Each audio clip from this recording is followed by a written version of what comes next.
So what I wanted to ask you about today, because I don't think we've ever talked about it, or at least I haven't with you, is about your time in the military.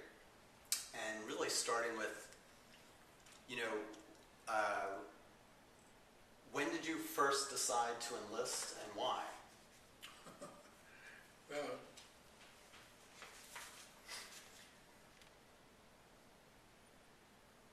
the World War II started in September of 1939, but the United States was not in it. And while President Roosevelt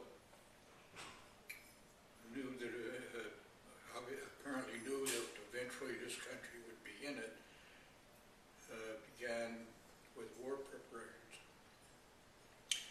That is armament.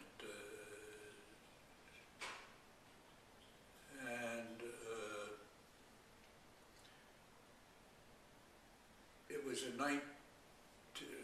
World War II, so far as the United States was concerned, started on December 7, 1941, when the Japanese attacked Pearl Harbor.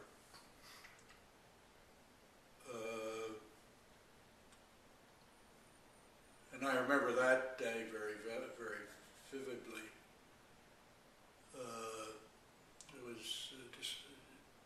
I was then a freshman in college, and I happened to be home for that weekend.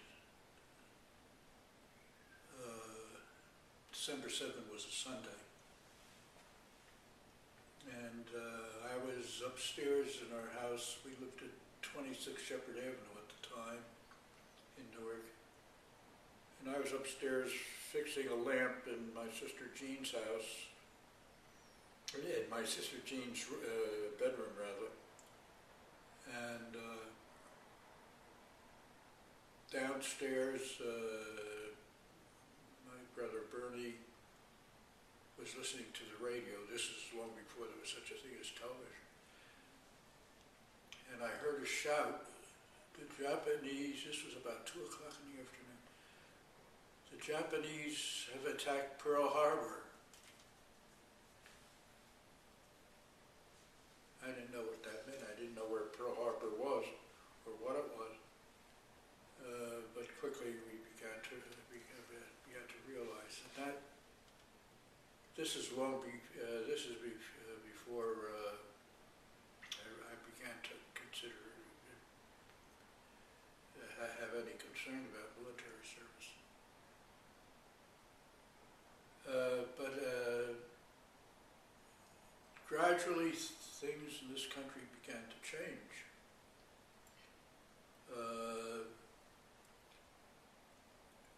When I came back to campus that Sunday night, December 7th, that was all the talk in the dormitory. I lived in Hartley Hall, and my roommate was Bill Abel. He was from Atlanta, Georgia. And the kids on the floor were singing patriotic songs over here, over there, etc., over there.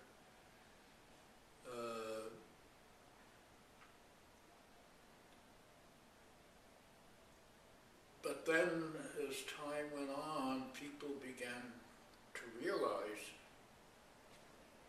well, let me backtrack. It was in 1940, I think, before this country was in the war, that Congress enacted a Universal Conscription Act that is instituting a draft, military draft. That was, of course, before Pearl Harbor. But in any event, gradually it began to appear that that I and my friends and a lot of other people were going to be in the military service. My brother Abe was already in this military service. He went into military service,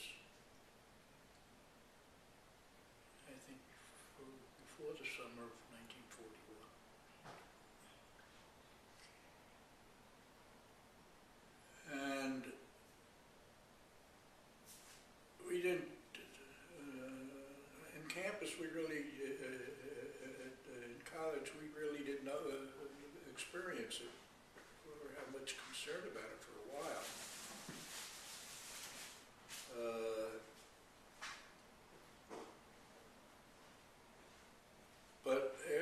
the summer of 1941 when I went back, after the summer vacation, went back to school.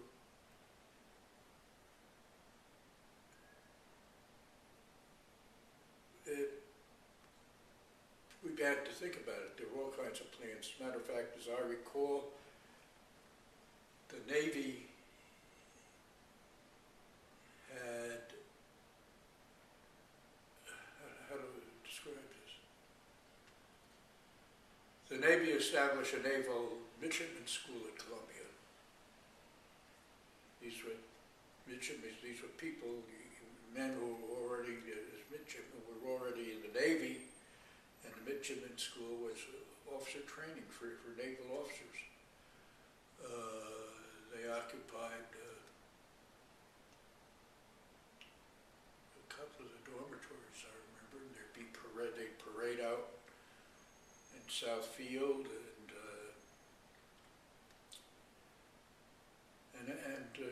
Is that like a recruitment effort? no, they were in the Navy. It wasn't recruitment. They had all the midshipmen at Columbia at the time were in the United States Navy. So what was it? That was a train. But the midshipmen were there to be trained as officers. It was not part of it. It had nothing to do with the academic program of Columbia at all.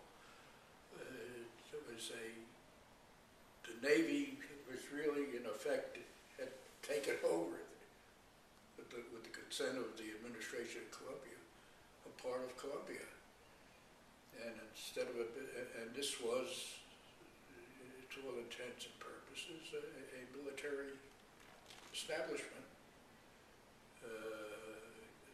The Navy occupied part of Columbia. And they would, early in the morning, the midshipmen would line up in Van Ham Square, quadrangle, and start marching, and they'd go to and they went to class at university buildings, not as students of Columbia, but as midshipmen in the United States Navy to obtain military officer training as part of in the United States Navy. I don't know if I'm describing it very well. So the classes they were taking, the instructors were Navy instructors? They were Navy people. So they were really just borrowing, for lack of a better term, borrowing. Yeah, I'm sure they were. I'm sure the government was paying Columbia for the use of the facilities. I don't know what the arrangements were. Anyway, starting by that time, also we, the undergraduates and I guess students in all the schools, have in mind Columbia College was in an all male. It was a men's college.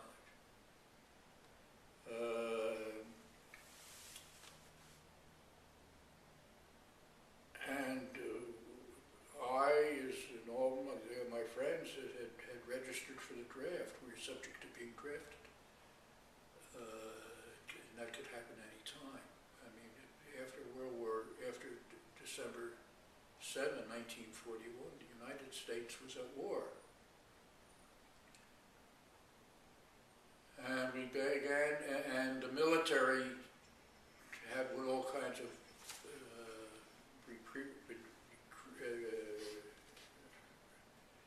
were offering various kinds of programs, the military was, which would lead to commissions and so forth, and it's hard to, I'm not describing it very well.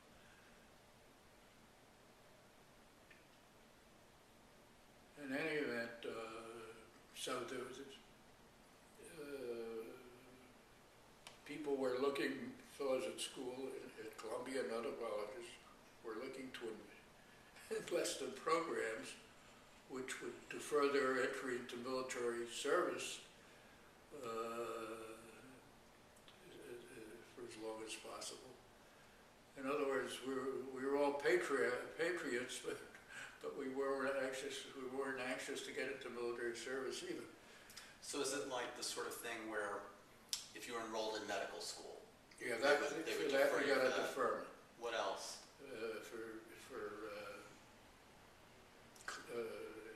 If you went to a seminary, I think you were deferred. You have a religious seminary preparing for the clergy. But if you're a pre-law student, you weren't going to get any deferments. I wasn't a pre-law student at the time, I don't think. Anyway, so the prospect was that any and all of us could get drafted at any time. I enlisted in the Army Enlisted Reserve Corps because I thought that would delay my entry into military service, but it didn't. And why did you think it might? Because the program, because there was a fellow who is an assistant dean at Columbia by the name of William Hance, who was in charge of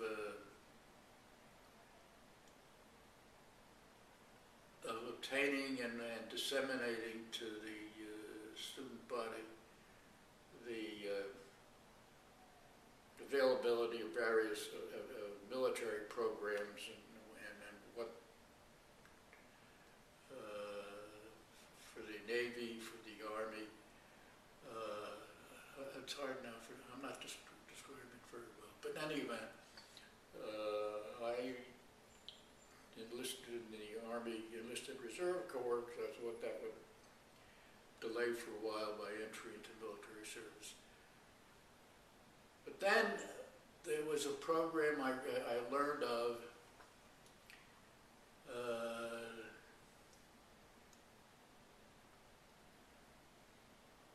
for enlistment for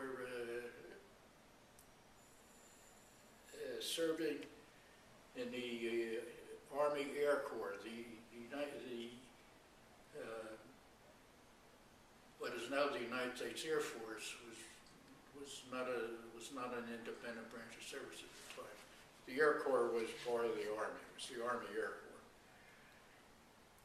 and that if you could train for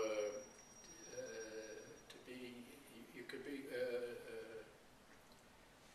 enlisted in this program. You had to be accepted for it. You had to apply for it because there were academic requirements.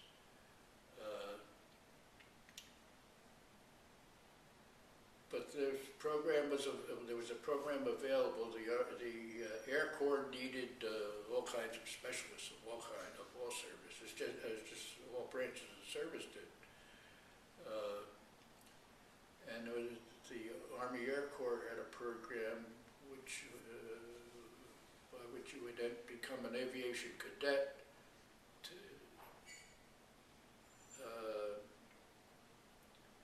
for training to become a meteorologist. The Air Force needed weather people who could forecast weather. And I applied for that program, and I was accepted. Now at this point, I mean, you're still on campus On at college. campus, I'm going to college.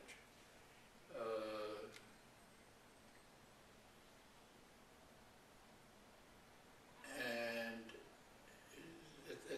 I didn't know much about the military at the time, but the Army Air Corps had various specialties which would lead to a commission to become a commissioned officer. For example, And there were various programs in which you would become an aviation cadet, such as for pilot training, to be a navigator, to be a bombardier, those were aircrew, to be a meteorologist, and there were two others which were not flight crew: meteorology, armament, and I think communications. Anyway, as a matter of fact, when to backtrack a little bit, in my sophomore year, I registered to take a course in physics. I thought it would be helpful to know something about physics. Anyway, I applied for this program. I was accepted, and before too long, I received orders, that is, in having been accepted to the program, to report for induction, and I'd be sent to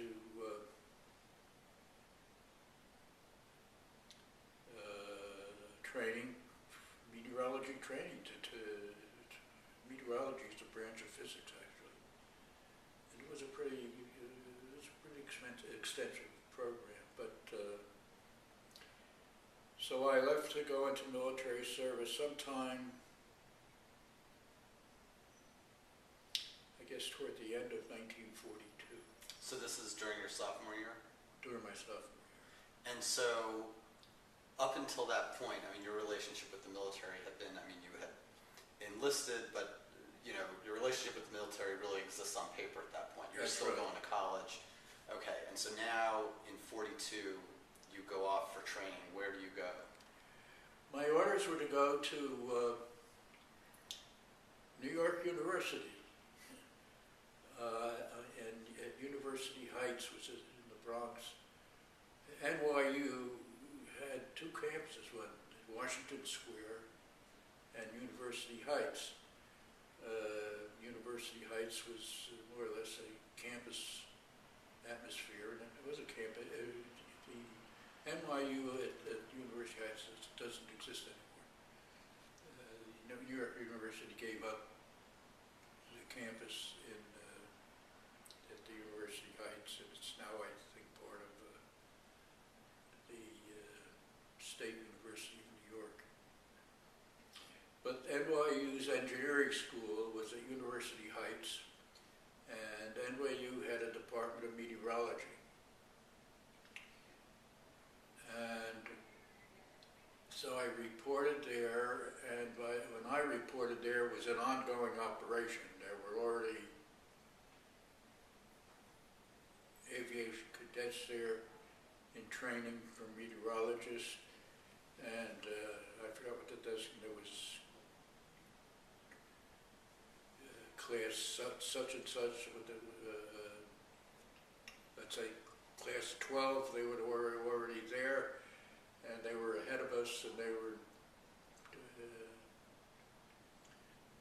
it's like, when I reported there, we were going to be freshmen, but there were already sophomores and seniors in training. But I'm using sophomores in training. That's what they were aviation cadets. So while my class was beginning training, there were already people who were finishing up their training. In other words, there were different classes of cadets.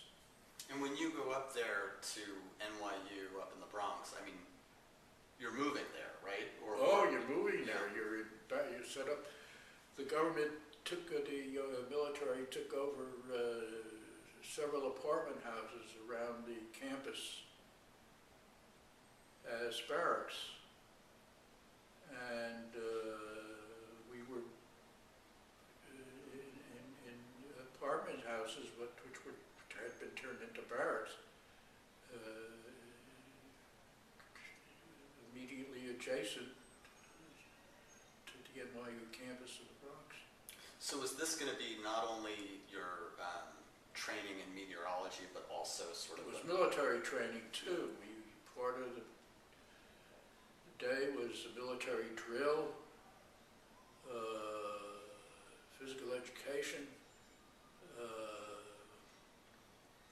We were subject to the orders and commands of officers.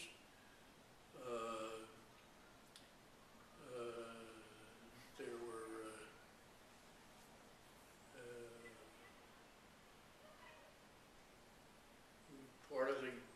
part of the day was military drill. Part of the day was in classes. Once in a while, we'd go to the Kingsbridge Armory, military, National Guard Armory in the Bronx. I think it was called the Kingsbridge Armory, to learn how to, for pistol training, how to shoot a pistol.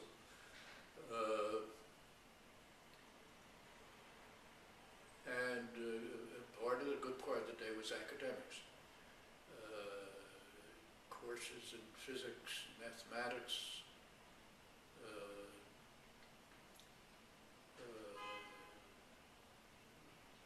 after all, meteorology is a branch of physics. I can't remember all the courses, different things we had to take. One course was synoptic meteorology, and I don't remember all the courses. Some of the courses were given by members of the NYU faculty from the engineering school. The meteorology courses were given by military officers. Let me take a step back. Before, when you knew you were going up to NYU to start your military training and meteorology training, is there anything you needed to do before you showed up by way of preparation, or you just had a date and you showed up? No. Just told where it was, and told the orders were to report on a certain date. When I got up there, there's reported to a headquarters. The military had taken over the building as the headquarters for the military installation up there. The commanding officer was a Major Hanson. He was from Charlotte, North Carolina. He had officers on his staff who were separate and apart from the meteorology training. They were officers to run the military part of the operation. What was your first day like when you got up there? What happened that first day? The first day was to be we were issued uniforms, military uniforms, Army uniforms. I don't remember that too well. I remember being issued uniforms, which included shoes, socks, trousers, what was they called a blouse, but we would call it a military jacket. The military called it, what was a jacket? A blouse. Shirts, ties, even toilet articles, razors, toothbrushes, all kinds of things. And I was assigned to a place in an apartment house across the street from the NYU campus. It was an apartment, but the apartment, in other words, it was an apartment house, and the apartment house has apartments in it. And I was in an apartment with, I guess, 8 or 10 other people. The only furniture consisted of double-deck beds and desks.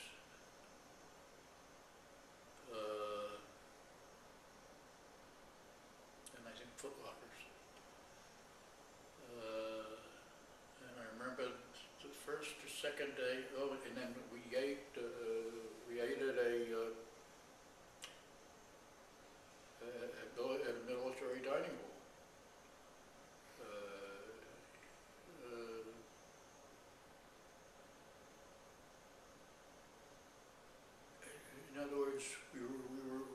in the Army, located at the NYU campus in the Bronx.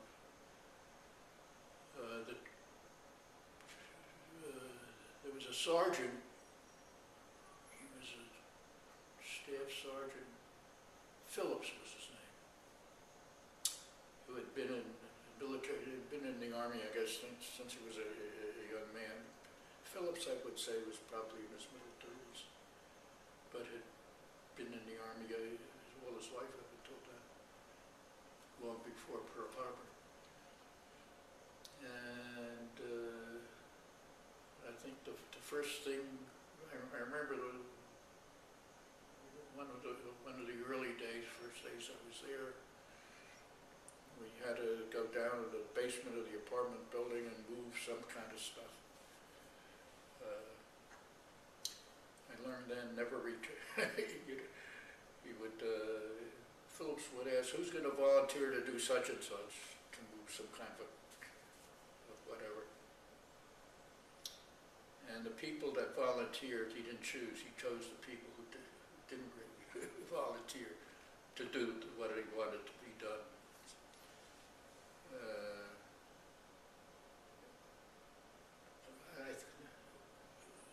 I'm not sure that that's the way it happened, but the old Army gag was never volunteer for anything.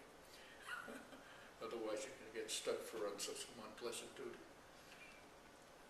So that's my entry into the military. And was it the command structure strict? Were there a lot of inspections of your Oh yeah, apartment?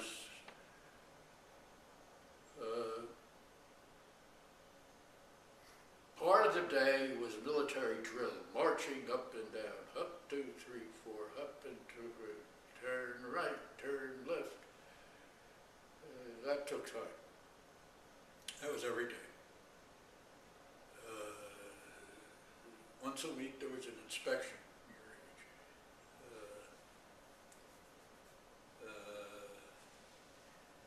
They inspect your quarters to make sure everything was clean, everything was neat.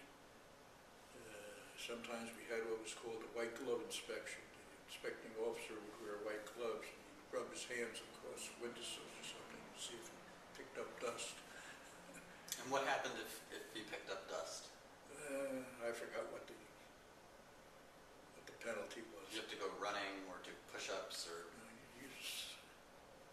I can't remember. Sometime, but infractions would, as I recall,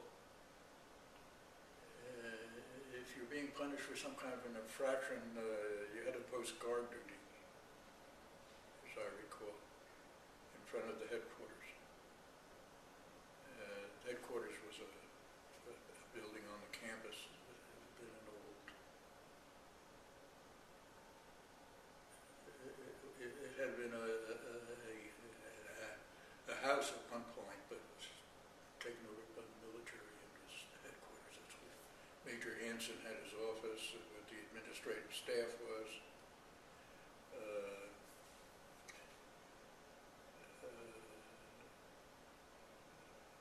That's my recollection. I'm not too clear on that. So the idea is if you had to post guard duty as a punishment, that comes out of personal time you had or sleep time you had? Yeah, it would impinge on your weekend. Saturdays, there was class Saturday mornings. Saturday mornings had classes like in other days, but I guess it's kind of shorter, not for as much time as during the week. And Saturday afternoons we had parade.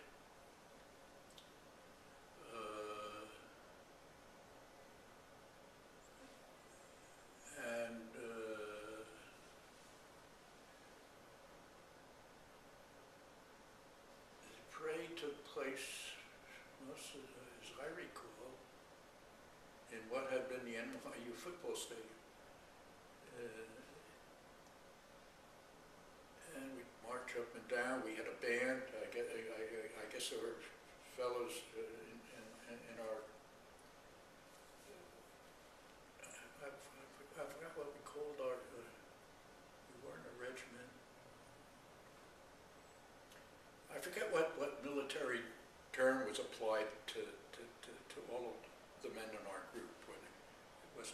company, it wasn't a regiment. We were separated into platoons, I know that. A platoon would consist of about 50 men. And I think our whole class was probably a couple of hundred men. And these are a couple of hundred men who are all training to become meteorologists? That's right, that's our class. And so when you have military or drills during the day, it's with that class and without? That's right, that's right. The whole class was maybe 200 or 300 men, I can't remember exactly. And they were all people from like I was, who came out of college. They came from all over. There were people from Kansas, there were people from all over. Joe Weddle, I remember that name. Joe Weddle, he was from Lawrence, Kansas, and he sounded like it.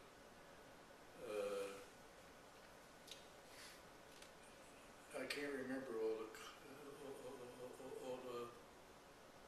colleges that they came from, but there were a number of guys from Cornell. There were a number of guys from Rensselaer Polytechnic. I think that they were in Troy, New York. I can't remember all the colleges. They were from all over the country. And as a group, they were a bunch of pretty smart fellows.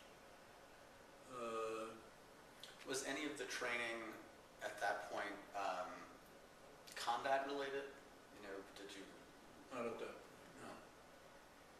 Except when we'd go to the armory for target practice.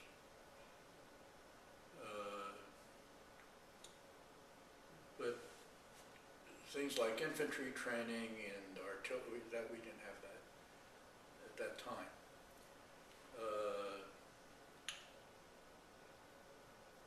And that program, as time went on, people dropped out. That is, they flunked out and went back. They'd be assigned to go to some other part of the army.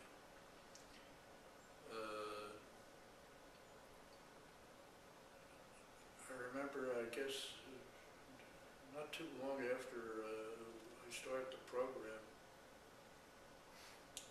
I got sick. And we had a dispensary, which the doctor in charge, Captain, I forgot his name.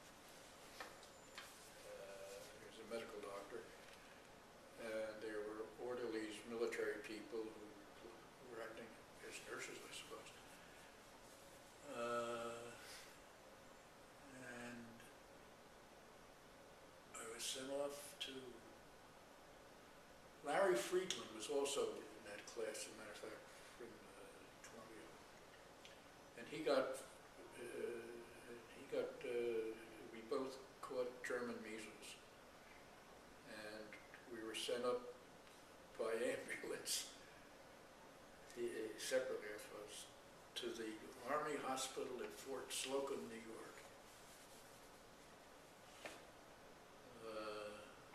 Where's Fort Slocum? Fort Slocum is an island in Long Island Sound. I think it's an island off the Bronx. Fort Slocum is a military base, a military camp. An old military establishment. I don't think it exists anymore, but it had been a military base for many, many, many, many years. Had a base hospital. And so we were, Larry and I both were out of commission. That is, we were missing training, missing going to classes while we were there.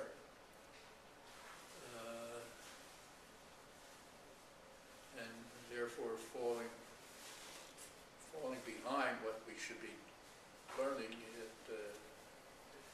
about meteorology and stuff.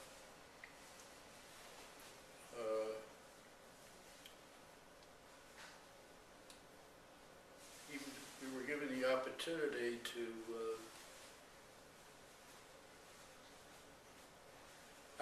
Larry, I think he felt it would be too hard to catch up, and I don't know what he chose to leave the program on the assumption that he would be sent to the same program at another place. There were the Army had meteorology training programs at various places. MIT had a class who had an establishment like ours for meteorology training. I think the University of Chicago did. So how long, first of all, how long were you out of commission with the German measles? That week, Okay. 8 to 10 days. And how long was the whole training program supposed to take from beginning to end? The whole program,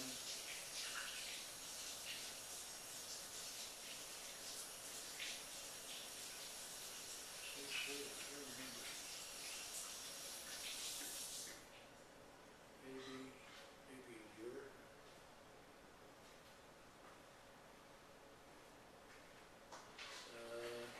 Part of the program, oh, now I remember, when we began the program, it wasn't meteorology itself. It was academics in physics, mathematics, and some other things, which were what we call pre-meteorology.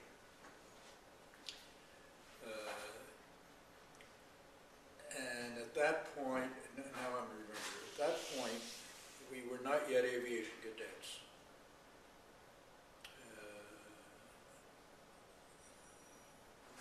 We were just privates in the Army. After a short time, I've forgotten how long, we'd enter the actual meteorology program, and at that point we were aviation cadets. Our uniforms changed, our apparel changed, our insignia changed. The whole program, hard to remember, 9, 10 months. That is including the pre-meteorology and the meteorology itself. And so then what happens at the end? You're sort of wrapping up your training. At the end, you're commissioned. You're commissioned second lieutenants in the Army. Have in mind we were second lieutenants in the Army Air Corps. The Air Corps was part of the Army. And then, upon being commissioned, we were given leave, and we were given orders. Each was given separate orders to assign to report in different places, and I received orders to an Army Air Force base in Texas, in Austin, Texas, Bergstrom Field. Now, when you get your first orders to deploy to Texas, do you know anything about what's waiting for you at that deployment, or you're just told, No. show up at this base in Texas? I knew I would be assigned to the weather station at the air base there. I had no idea what the air base was like. But I remember, all right, I remember going there.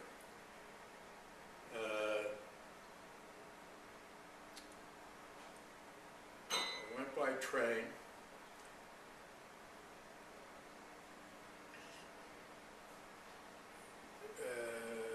You took a train from New York to I Texas. took a train to St. Louis, the overnight sleeper, Pittsburgh.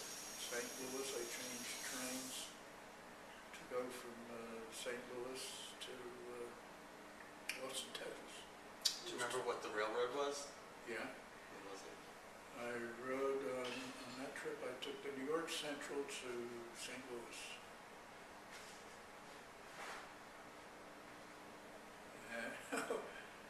And the New York Central went to, one of my classmates in this course was a fellow by name of Cyrus Bloom from Syracuse.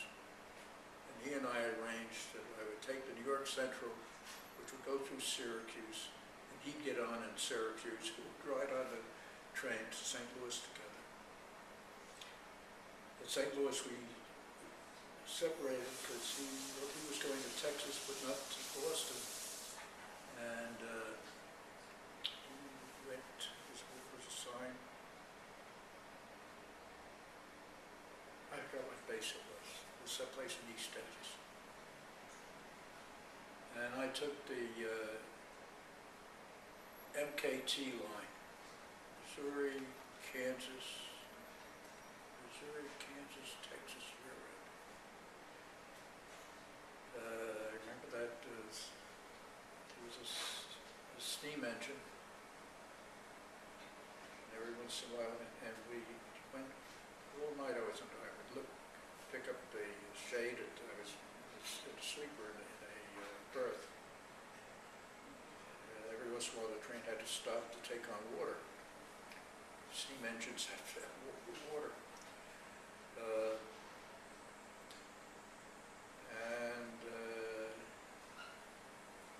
think it's a two-day train ride. Something like 24 hours to St. Louis, and some number of hours to Austin. And I arrived in Austin, Texas about 6 o'clock one night. Got off the train and it was hot. I was just going to ask you what season it was. Yeah, I think it was early in the spring, but it's hot. And I didn't know where to go. It was at night, and I got in, and I stayed that night at the Stephen Austin Hotel. How I knew what hotel to go to, I don't know. Actually, there were only 2 hotels. The Stephen Austin was I guess that's where the taxi driver took me.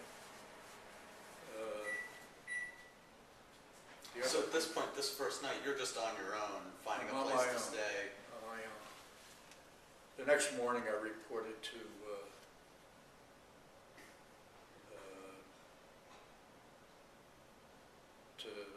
Bertram Field. It was then called Bertram Field.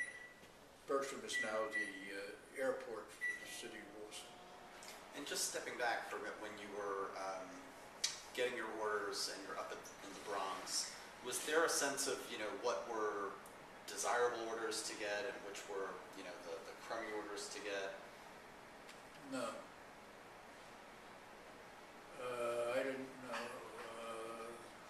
A couple of guys got orders to go to Puerto Rico, as I remember. I'm not sure I knew where Puerto Rico was at the time. I knew it was an island somewhere in the Caribbean. And I had no idea what Puerto Rico looked like, or whether it was all jungle or what. We were assigned to Air Force installations all over the country. But, so everybody was deployed initially within the United States? Yeah, I'm pretty sure. I mean, we had been trained as meteorologists, but we hadn't actually been forecasting for real. We've been in our training, we were learning to forecast, and we did make forecasts, but we weren't really forecasting for people who were going to fly airplanes. So I reported to Berkshire Field, and the first place I had to go to was the commanding officer for Berkshire Field was Colonel Davis, Sam Davis. Sam, he was colonel, but I only met him once actually. When I reported for duty, I went into his office and saluted, and I can't remember what we said to each other. But after that, I then reported to the weather station. So he was the highest ranking officer at that air base? Yeah. And so it was customary at that time for every new soldier who was reporting to the base would go meet the commanding officer, at least briefly. Well, now we get into it. Berkshire Field, I learned, was actually what was called a transition base. It was a school where people who had been trained as pilots already had graduated from pilot school and were commissioned as lieutenants in the Air Corps as pilots. They knew how to fly airplanes, but they didn't know how to fly big airplanes. And the Air Corps had all kinds of bases called transition bases, where after having been commissioned as a pilot, learned how to fly an airplane, you then went to a base to learn how to fly the kind of planes you would fly, you would actually fly in operations. Berkshire Field was a part of the Troop Carrier Command, and the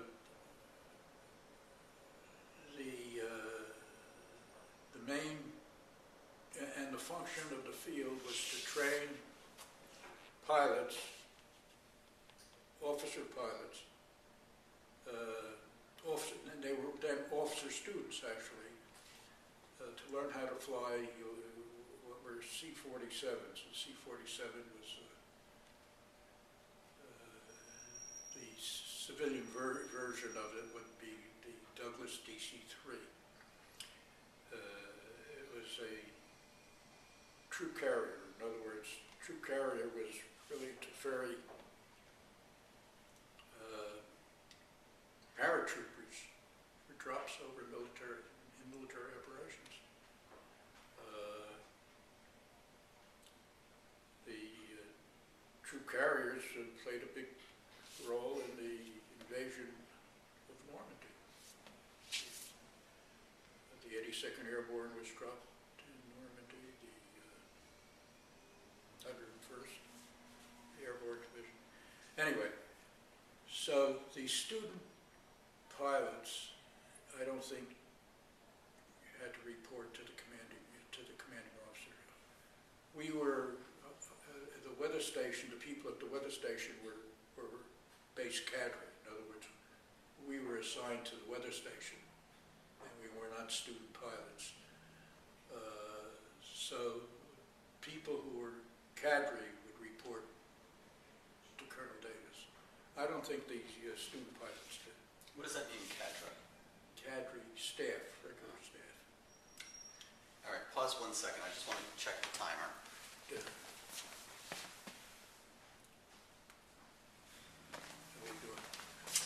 Couple minutes. Anyway,